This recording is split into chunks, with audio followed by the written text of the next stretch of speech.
ہائے بہت لمبا حساب کتاب لکھا ہے.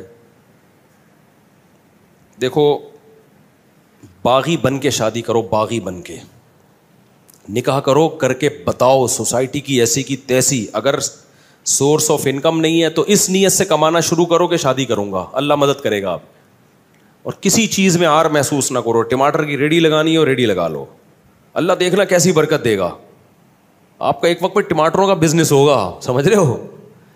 اور رکشا چلانا ہے, رکشا چلاؤ, نکاح کو فوکس کرو. نکاح کرنے والوں کے ساتھ اللہ نے مدد کا وعدہ کیے. میں نے سرسری طور پہ خط پڑھ لیا, لیکن میں یہ پڑھنے کے قابل نہیں ہے جو انہوں نے حالات لکھے ہیں نا, سنانے کے قابل نہیں ہے لوگوں کو. تو اس لیے آپ نکاح کو فوکس کرو, اللہ کی مدد انشاءاللہ آپ کے ساتھ ہوگی. ماں باپ سے پوچھ کے جو شادی کرتا ہے بہت بڑا بے وقوف ہے, اس کو بے وقوفی کا ایوارڈ ملنا چاہیے. میں آپ کے سامنے ماں باپ کے کتنے حقوق بیان کرتا ہوں کہ نہیں کرتا. مجھے نہیں یاد پڑتا کبھی مجھے والدین کا تذکرہ اور میں نے اپنے رونے کو ضبط نہ کیا ہو. یہ رشتہ ایسا ہے نا ماں باپ کا, انسان نہیں آنکھوں پہ ضبط کر سکتا. شادی میں نے اپنے ابا اماں کو بھی لفٹ نہیں کرائی, سمجھ رہے ہو. جب ہم نے شادی کی ہماری اماں تھوڑی خوش تھی دوسری شادی پہ کہ بیٹا ماشاء اللہ ماشاء اللہ. کون خوش ہوتا ہے, رشتہ ہی نہیں مل رہا تھا. جہاں جاتے لڑکی والے کہتے اماں کو تو لے کر آؤ, ہم کہتے اماں ہی تو سب سے بڑی رکاوٹ ہے.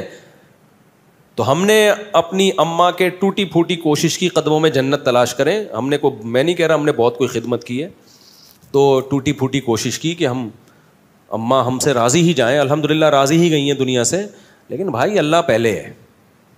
تو اللہ میاں نے کہا ہے کہ جو ہے نا یہ ماں باپ تمہیں آخرت میں عذاب سے نہیں بچا. نکاح ہم اللہ کا حکم سمجھ کے کرتے ہیں, امی کے کہنے پہ بولو نہیں کرتے, کلچر کے کہنے پہ تھوڑی کرتے ہیں. تو شادی ایسی کی تیسے میں نے کر لی. اماں بہت غصے ہوتی تھی, میں اماں کے پاؤں پکڑنے جاتا تھا, رشتہ ہی نہیں دے رہا تھا نا کوئی. مسئلہ یہ تھا کریں کیسے, خالی نظریے لے کے گھوم رہا تھا میں. ٹھیک ہے, لوگ سن کے کان پک گئے تھے, یار مفتی صاحب دوسری شادی ہر وقت تو کر لو نا. ابے میں نے کہا وہ رشتہ ہی نہیں دے رہا تو کہاں سے کریں, کیوں نہیں دے رہا بھائی. کہیں طلاق یافتہ بیوہ کہیں بات چلاؤ, بولتے اپنی اماں کو تو بھیجو. اماں جانے کے لیے ایگری نہیں ہے, اب بیوی کو تھوڑی لے کے جائیں گے دوسری شادی کے لیے, وہ تو ویسے ہی ایگری نہیں ہوتی. لے کے کس کو جائیں, کوئی جا ہی نہیں رہا. تو بہرحال پھر میرے بڑے بھائی کو ہم نے غیرت ویرت دلائی تھوڑی سی. بڑے بھائی کو نا, ان کو اس وقت تو تھوڑی سی غیرت آئی. جب شادی کے بعد مسائل آئے ہیں نا, تو وہی انہوں نے بھی میرے اوپر نزلہ گرایا, یار اس نے مروایا, مجھے بھی اس نے مروا دیا. ان کو نہیں پتا تھا اتنا سخت ریئیکشن ہوگا کہ میں بھی پھنسوں گا اس میں. تو اور این میرے دو بھائی آخر میں ایگری ہو گئے تھے, چلو ٹھیک ہے کر لے یار. ایک بھائی نے بات کی جو میری اہلیہ ہے نا ان کے والدین سے, ہاں چلیں ٹھیک ہے اب کرے گا. تو یہ ان کو یہ ڈر تھا کہ یار اگر میں انوالو نہیں ہوں تو پتہ نہیں کہاں کر لے جا کے, یہ کوئی آڑا ترشا کوئی خاندان میں کوئی ایسی چیز نہ ہو. وہ راضی نہیں تھے وہ بھی, لیکن وہ اس لیے ہو گئے کہ یار یہ ڈھیٹ آدمی ہے, یہ کر کے چھوڑے گا. تو اب اگر ہم انوالو نہیں ہوئے تو پتہ نہیں کوئی اٹھا کے آڑے ترشا ہمارے خاندان میں بدنما کوئی دھبا نہ لگ جائے نا, کوئی منہ دکھانے کے قابل نہ رہے خاندان میں. تو ابھی کم از کم کسی اچھی جگہ پیغام بھیجا ہوا ہے اس نے خاندانی لوگوں میں. تو اس لیے وہ نہ چاہتے ہوئے آ گئے, لیکن عین وقت پہ وہ بھی مکر گئے عین وقت پہ. اور پھر کیا ہوا ہے, جو چھوٹے بھائی کو میں نے کہا تو آ جا نکاح میں, کوئی تو ہو جس کو میں شادی میں بٹھاؤں. تو اس نے کہا میں آ رہا ہوں. عین وقت پہ وہ کمبخت بھی نہیں آیا. میرا بھائی ہے, میں تو کہہ سکتا ہوں نا چھوٹا ہے, کمبخت ہے نہیں, بڑا نیک آدمی ہے, لیکن میرا تو حق بنتا ہے نا. عین وقت پہ وہ بھی مکر گیا, نکاح نامہ لے کے گھوم رہا. لڑکی والے کہہ رہے ہیں کسی کو تو لے کر آؤ بھائی, ہم لوگ خاندانی لوگ ہیں, ایسے تھوڑی ہوتا ہے. الحمدللہ بڑے میرے سسرال بہت اچھے لوگ ہیں وہ, بھائی کسی کو تو لے کر آؤ بیٹا, ہم نے ایسے کبھی نہیں, ایسے وہ رخصتی ایسے نہیں ہوتی. تو میں کیا کس کو لے کر آؤں. 2-4 دوست میں نے ادھار پکڑے, کہیں سے ادھار پکڑے. ہر شخص ڈر رہا تھا کہ یار ہم بھی پٹیں گے بیٹا تیرے ساتھ. رشتے دار سارے کہ یار ہم پہ بھی بلی آئے گی. سب سے پہلے سوال ہوگا شادی میں گیا کون کون تھا, سب بھاگ گئے. تو 2-4 پھر رہ گئے تھے, ان کو اتنی بد دعائیں ملی ہیں نا بعد میں, اتنی. ان کے جب بھی اب تک کوئی مسئلہ ان کے ساتھ ہوتا ہے نا, کہتے ہیں دیکھا جو کرو گے وہ بھرو گے. اب تک ان کو اتانے دیے جاتے. تو اس موقع پر پھر ہماری اماں راضی نہیں تھیں. ہم نے کہا کوئی بات نہیں یار, اماں کی ویلیو ہے ہمارے دل میں, لیکن اللہ پہلے ہے بھائی. ہم نے کر لی. 15 دن کے بعد اماں کو پتہ چلا. میں جب اپنے گھر آیا تو مجھے گھر کی مستورات کے رونے دھونے کی ایسے آوازیں آ رہی تھی جیسے گھر میں کسی کا جنازہ ہو گیا ہو. میری والدہ بھی رو رہی ہیں, سب بہنیں بھی رو رہی ہیں, ہائے یہ اب شادی ہوئی ہے یار. چلو بیوی روئے سمجھ میں آتا ہے, اس پہ سوکن آئی ہے نا, سارے ہی رو رہے ہیں. پڑوسنوں کو پتہ چلا, ہائے ہائے ہائے ہائے ہائے اس مولوی نے ہائے ہائے کیا کر دیا. پڑوسی برے بن گئے میرے لیے سب, جس کو ابھی تو ماحول بن گیا ہے, ابھی تو ماحول بن گیا ہے. جب میں نے کیا تھا ماحول نہیں بنا ہوا تھا, لوگ اچھمبے کی نظر, بھائی یہ کیا ہو گیا. پھر وہی میں مشہور قصہ ہے, میرے پر اتنا دباؤ آیا نا, اتنا دباؤ, میں گریبان کھول کے ایسے گھوم رہا تھا جیسے موسٹ وانٹیڈ. اور میرے سسر بڑے پاورفل تھے, کمزور نہیں تھے, ابھی ان کے زیادہ ڈیٹیل میں نہیں جاتا میں. اور جو ہے بہت کچھ تھا, بھی کیا بتاؤں یار, اچھا نہیں ہے نا, پھر وہ لوگ بھی بولیں گے بھائی تو کیا کر رہا ہے. تو یہاں تک ہوا کہ پھر میں استاذ محترم حضرت مفتی ابو لبابہ صاحب کے پاس گیا. اتنا ٹینشن میں تھا میں نے کہا, انہوں نے کہا کیوں آئے ہو, پہلے کبھی اس سلسلے میں حاضر ہوئے نہیں کسی غم میں. تو میں نے کہا دوسری شادی میں نے کی ہے, بہت ٹینشن ہے یار, بہت دباؤ ہے میرے اوپر, میں کیا کروں. انہوں نے لفٹ ہی نہیں کرائی مجھے. وہ گئے دوسرے کمرے میں, کسی شاگرد سے بولا, میرے کلاس فیلو سے بولا, اس کو جا کے بولو ہم بے وقوف ہیں, اس کی صحت دیکھو. میں بہت دبلا پتلا تھا, میں بہت باریک سا تھا, اب تو میں کافی ہیلدی ہو گیا ہوں, میں بہت ہی دبلا تھا, 60 کلو میرا وزن تھا, اور مالی حالات بھی کوئی بہت اچھے نہیں تھے. انہوں نے کہا ہم پہ پیسہ بھی زیادہ ہے, ہماری صحت بھی اچھی ہے, ہمیں سنتیں پوری کرنے کا خیال نہیں آ رہا. اس کو دیکھو. اور اب آیا روتا ہوا, رو نہیں رہا تھا, یعنی صورت میری رونے والی بنی ہوئی تھی. پھر مجھے کہنے لگے, اس شاگرد سے کہا, مجھے ڈائریکٹ کہا بھی نہیں, لفٹ نہیں کرائی گئی, کیونکہ یہ کیس ہی ایسا ہی نہیں ہے کہ اس میں کوئی کیس بنتا ہی نہیں ہے, یہ تو تم نے خود حماقت کی ہے. پھر کہنے لگے اس شاگرد سے کہ اس کو جا کے بولو, کچھ لوگ جو ہے شہد کے چھتے میں ہاتھ ڈال کے ڈائریکٹ شہد کھا رہے ہوتے ہیں, اور بولتے ہیں مکھیاں کاٹ کی ہو رہی ہیں, اور یہ شہد کے چھتے میں منہ دے کے شہد پی رہے اور بول رہا ہے کہ مکھیاں کیوں کاٹ رہی ہیں. میں نے کہا اب ساری زندگی کے لیے گالیاں تمہارا مقدر ہے, ہم تو بالکل ہی منہ ہمارا اور چھوٹا سا ہو. تو اماں کے یہ حالات. پھر جب زیادہ غم آتے ہیں نا انسان پر, تو اس کو انجوائے کرنا شروع کر دیتا ہے. یا تو میں ڈپریشن میں چلا جاتا, سر جا کے پھوڑ دیتا اپنا, خودکشی کی طرف جاتا, یہی ہوتا نا, ہر طرف سے بے عزتی ہو رہی ہے. یا میرے پاس ایک راستہ یہ تھا, ایسی کی تیسی, بھاڑ میں جائے یار. پھر ہم نے یہ کیا, ہم نے کہا جاؤ. میں جب دلائل میں غور کرتا تو دلائل میں ہمارا پلڑا کیا تھا, بھاری تھا. پھر ہم نے گریبان جان کر کھولا, پہلے تو ٹینشن میں کھولا ہوا تھا نا, ہم نے کہا ہم شریف آدمی ہیں ہی نہیں. لوگ کہتے تھے نا تم مولوی ہو کے, شریف آدمی ہو کے, اللہ کا شکر ہے ہماری عزت تھی, عزت دار گھرانے سے ہو کے شریف آدمی ہو کے. میں نے کہا کس نے کہا میں شریف ہوں, میں تو بدماش آدمی ہوں. تو تم تو دھوکے باز ہو. ہم نے کہا ہم ہیں دھوکے باز. تو اتنے خطابات ملے نا, اس سے میرا حوصلہ ایسا بلند ہوا نا, میں نے کہا تیسری بھی کروں گا. کسی کے باپ میں روکنے کی طاقت ہے تو روک کے دکھائے, ایسی کی تیسی. پھر جو میں پھڈے باز بناؤں نا, میں نے کہا یار اب ہمارے بڑوں نے بتا دیا تھا بیٹا زندگی گئی ہے پھڈوں میں, میں نے کہا ابھی نہیں, پھڈوں کو انجوائے کرنا ہے, ٹھیک ہے نا. یہ ہوا. تبھی تو میں کہتا ہوں دوسری شادی انتہائی ڈھیٹ قسم کے لوگوں کا کام ہے, یہ بغیرتوں کا, یعنی بہت ڈھیٹ قسم کے لوگوں کا کام ہے, سمجھ رہے ہو. اس میں بہت کچھ سننا پڑتا ہے, پھر برداشت کرو. پھر میرے اوپر دباؤ آیا, طلاق دو, اس کو دو یا اس کو دو, بہت دباؤ آیا میرے اوپر, دوسری کو چھوڑ دو. میں نے کہا میرے نا قتل کر دو, قتلے بنا کے بوری میں بند کر کے گدھوں کو کھلا دو, طلاق نہیں دوں گا میں. آج بڑے بےغیرت ہوتے ہیں, بےغیرت لوگ. دوسری شادی کی, عورت سے فائدہ اٹھایا, اور تھوڑے دنوں میں اس کو طلاق دے دی کہ جی میری پہلی بیوی کا دباؤ بہت تھا, میں مجبور تھا. ابے تو بے شرم آدمی, جب تیرے میں دم نہیں تھا تو نے کیا کیوں ہے؟ یہ بہت کیسز آ چکے ہیں. تبھی میں دوسری شادی والوں کو فوراً اپریشیٹ نہیں کرتا. جب کوئی آگے بتاتا ہے نا دوسری کی ہے میں نے, ابھی کی ہے, ابھی آگے پتہ چلے گا, فوراً چھوڑ دیتے ہیں. ذرا سا دباؤ آتا ہے, میں تعریفیں نہیں کرتا بھائی اپنی, لیکن موٹیویشن کے لیے بتانا پڑتا ہے. ہم نے جب کی ہے, ہم پر جو دباؤ آیا ہے نا آپ سوچ نہیں سکتے, بہت دباؤ آیا ہے.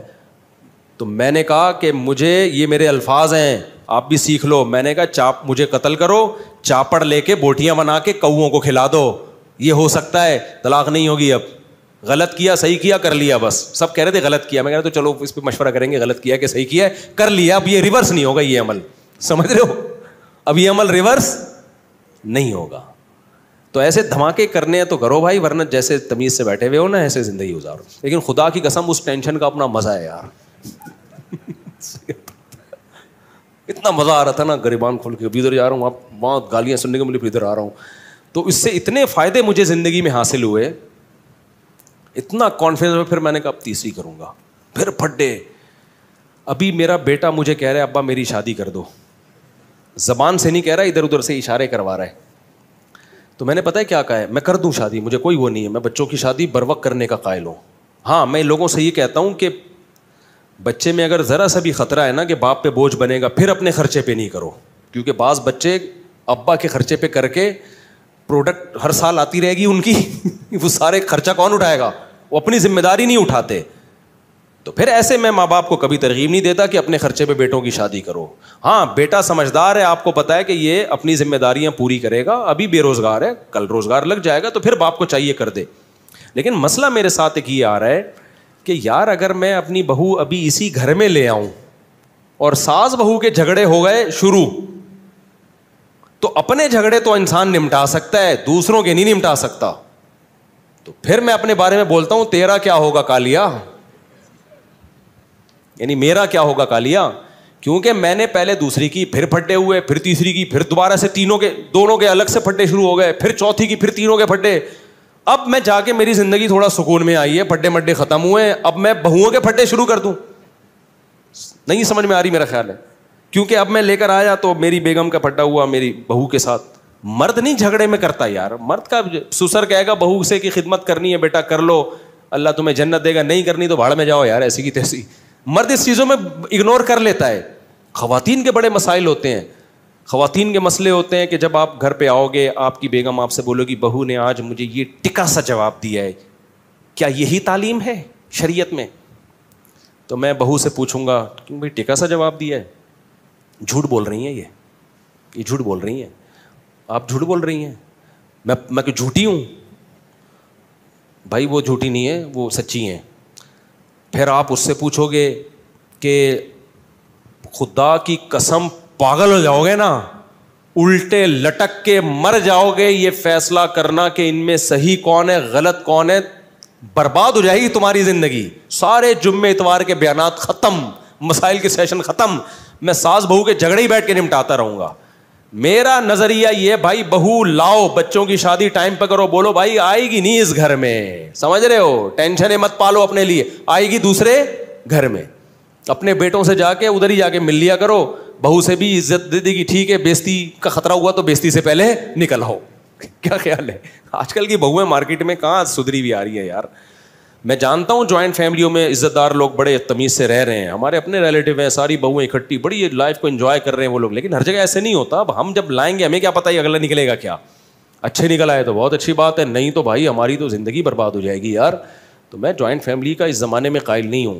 الگ الگ صاحب بچوں سے بھی میں نے بولا, ابھی ایک بچہ نے زیادہ اشارے بھیجے نا, میں نے کہا بیٹا گھر ارینج کر لے, شادی میرے خرچے پہ ہوگی تیری, یہاں نہیں آئے گی. اب آپ کہہ سکتے ہو مجھ سے آپ گھر بھی بچے کے لیے آپ ارینج کر لیں, اور میرے ماشاء اللہ 8 بیٹے ہیں, تو اگر میں 13 گھر میں چلاؤں گا تو IMF سے مجھے قرضہ دلا دو بھائی.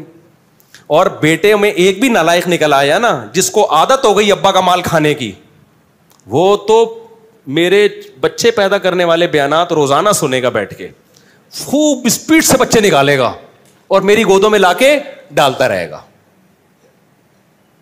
سمجھ رہے ہو؟ پھر بھی مجھے قبول ہے یار, ہمارا ظرف بہت بڑا ہے الحمدللہ, لیکن بگڑ جائے گا. ایسا ہوتا ہے نا کہ ابا جب تک میں کما نہیں رہا تو فی الحال میرے بچے بھی آپ پالیں, میری بیگم کو بھی آپ پالیں, کوئی بات نہیں, بہو بھی بیٹیوں کی طرح ہوتی ہے, پال لیں گے یار, جہاں اللہ نے اتنا کھلایا ہے اور کھلا دے گا. لیکن مسئلہ بگڑنے کا خطرہ ہوتا ہے کہ جب فری پھوکٹ کی لڑکوں کو عادت پڑتی ہے نا, ایک دفعہ بگڑ گئے تو قیامت تک نہیں اٹھتے. تو لڑکوں پہ تو ذمہ داریاں ڈالو. ایک واقعہ سنا کے اس ٹاپک کو ختم کرتا ہوں. ہمارا ایک جاننے والا ٹھیکیدار ہے, بہت پیسہ ہے اس کے پاس. میں نے کہا یار تمہیں اللہ نے اتنا نوازا ہے, اتنا تم کما رہے ہو. کہتا ہے یہ سب میرے باپ کی مہربانی ہے. میں نے کہا شاید اس کے باپ نے بہت پیسہ دیا. کہہ رہے نہیں, میرے باپ نے میرے سامنے سے روٹی چھین لی تھی. کہہ رہا میں ہڈ حرام تھا ونس اپون اے ٹائم, باپ کے ٹکڑوں پہ پلتا تھا, گھر آ کے کھاتا رہتا تھا, اور جا کے لڑکوں میں بیٹھ کے سٹے. کہہ رہا میرا باپ سمجھاتا رہتا تھا بیٹا کچھ کر, بیٹا میں کرتا نہیں تھا. ایک دن باپ نے میرے سامنے سے کھانا ہٹا لیا, بولا آج کے بعد تو اپنے خرچے پہ کھائے گا. کہہ رہا اس وقت تو مجھے بڑی بے عزتی, لیکن باپ نے میری خیر خواہی میں کیا, سمجھ رہے ہو, مجھے اپنے پاؤں پہ کھڑا کرنے کے لیے. کہتے ہیں نا مجھے چلنا سکھانے کو سہارا چھین لیتا ہے. بچوں سے بعض دفعہ سہارا چھینا جاتا ہے تاکہ اپنے پاؤں پہ چلنا سیکھیں. بچہ سمجھتا ہے میرا باپ ظالم ہے, مجھ سے بیساکھی چھین رہا ہے. بھائی ڈاکٹر یا باپ بیساکھی آپ سے اس لیے نہیں چھین رہا کہ آپ کو وہ گرانا چاہتا ہے, وہ آپ کو اپنے پاؤں پہ کھڑا کرنا چاہتا ہے. بعض دفعہ اللہ کی طرف سے ایسے حالات آتے ہیں کسی نوجوان پہ کہ وہ اسٹیبل ہو جاتا ہے, وہ اپنے پاؤں پہ کھڑا ہو جاتا ہے. تو شاعر نے اسی کو کہا مجھے چلنا سکھانے کو سہارا چھین لیتا ہے. اللہ بعض دفعہ سہارا چھینتے تاکہ تم خود چلنا سیکھو. کہہ رہے ہیں میرے باپ نے میرے سامنے سے کھانے کی پلیٹ ہٹا لی اور کہا اب تو اپنے خرچے پہ کھائے گا. کہہ رہا اس وقت تو مجھے بڑی بے عزتی محسوس ہوئی, لیکن جب ہوش آیا تو میں سمجھ گیا. اس کے بعد میں نے کمانا شروع کیا, محنت کی, اور آج کروڑوں میں کھیل رہا ہے وہ آدمی. تو ڈر یہ بعض دفعہ ہوتا ہے کہ آپ اپنے بچوں کی اپنے خرچے پہ کرانا شروع کر دو, پتہ چلا وہ کیا بن گئے, اپاہج. تو کراؤ ضرور. لوگ مجھے کہتے ہیں مفتی صاحب کبھی آپ بیان کرتے ہو اپنے خرچے پہ بیٹوں کی شادی کرا دیا کرو, کبھی آپ کا بیان آ رہا ہے نہیں کرایا کرو. بھائی یہ بچوں کی نوعیت پر ہے. جس بچے کے بارے میں آپ کو یہ خطرہ ہو کہ یہ اپاہج ہے, کر کچھ نہیں رہا ہے, یہ نالائق آدمی ہے, اس کی کبھی بھی مت کراؤ. کیونکہ اگر اس کی تم نے شادی کرا دی وہ اسپیڈ سے بچے نکالے گا دبا کے, اور تمہاری گود میں لا کے ڈالتا رہے گا, خرچہ ایک بھی نہیں اٹھائے گا, اور پھر اور پوستی ہو جائے گا وہ. لیکن اگر بچہ سمجھدار ہے, آپ سمجھتے ہو کہ جو کام اس کے ذمہ لگایا جاتا ہے وہ کر رہا ہے, پڑھائی کو فوکس کیا ہوا ہے اور محنت کر رہا ہے, اس کی اپنے خرچے پہ کرایا کرو. اس سے تمہارے رزق میں بھی اللہ تعالیٰ برکت دے گا, تمہیں بھی اولاد ملے گی, پوتے نواسے ملیں گے, بچہ برائیوں سے بچے گا. لیکن کرانا اس گھر میں نہیں ہے. بیٹا بڑا ہو, چل بھائی دوسرے گھر میں بہو آئے گی, اپنے لیے ٹینشنیں مت پالو. بہت خطرناک لڑائیاں ہوتی ہیں عورتوں کی, اور ان لڑائیوں میں انسان کی ایسی کی تیسی ہو جاتی. اپنی لڑائیوں انسان کو پتہ چل جاتا ہے کہ میں نے کیا کرنا ہے اپنی لڑائی میں. اپنی لڑائی میں یہی ہے کہ شکست مان کے قبول کر لینا ہے, وہ دب جائے گی. بھائی آپ کا بیوی سے پھڈا ہو گیا, دلائل کی دنیا میں گئے, بیگم کی سمجھ میں نہیں آیا, آخر میں آپ بولو میری غلطی آئندہ نہیں ہوگا, ختم ہو گیا پھڈا. کیا خیال ہے؟ بہو کو یہ سمجھانا نا کہ تم بول تمہاری غلطی ہے, یہ نہیں. اور اس میں بعض دفعہ ساس ظالم ہوتی ہے, وہ اور جری ہو جاتی ہے. تو اپنی غلطی میں تو یہی ہے کہ آپ سوری کر لو گے یا جھک جاؤ گے, بولو گے ٹھیک ہے جی, مٹی پاؤ گے. تو لیکن خواتین کے میں ایسا نہیں ہوتا. وہ کہتی ہیں جس کی غلطی ہے اس کو سزا ملنی چاہیے, اور کون غلطی مانتا ہے اس زمانے میں. وہ ایک آدمی کی شادی ہوئی, 100 سال ہو گئے, بڑا ہینڈسم اسمارٹ نکلا نا وہ. لوگوں نے پوچھا یار تم 100 سال میں بھی اتنے ہینڈسم, اور تمہاری بھابھی بھی, ہماری بھابھی بھی ماشاء اللہ بڑی ہینڈسم ہے, یہ ہوا کیا ہے؟ کہتے دیکھو میری جب شادی ہوئی تھی تو میرا بیوی سے ایگریمنٹ ہوا کہ جب بھی غلطی ہوگی نا تو جس کی غلطی ہوگی وہ سوری کرے گا, اور سوری بھی کرے گا, اور 500 قدم بھی, 500 نہیں یعنی 10 کلومیٹر بھی پیدل چلے گا وہ. تو کہہ رہے جب بھی ہماری لڑائی ہوتی ہے سوری بھی میں ہی کرتا ہوں, 15 کلومیٹر پیدل بھی نہیں چلتا ہوں. اس چکر میں واکنگ کر کر کے میں دبلا رہا ہوں, اور میں 100 سال کا ہو گیا. تو اس نے کہا چلو جب بھی غلطی ہوتی ہے تو ہی مانتا ہے, اور 15 کلومیٹر بھی تو ہی چلتا ہے, تو بھابھی کیوں اتنی اسمارٹ ہیں؟ کہہ رہے ہیں وہ یہ دیکھنے کے لیے میرے پیچھے پیچھے چلتی ہیں کہ چل بھی رہا ہے کہ نہیں چل رہا ہے. وہ یہ دیکھنے کے لیے کہ چل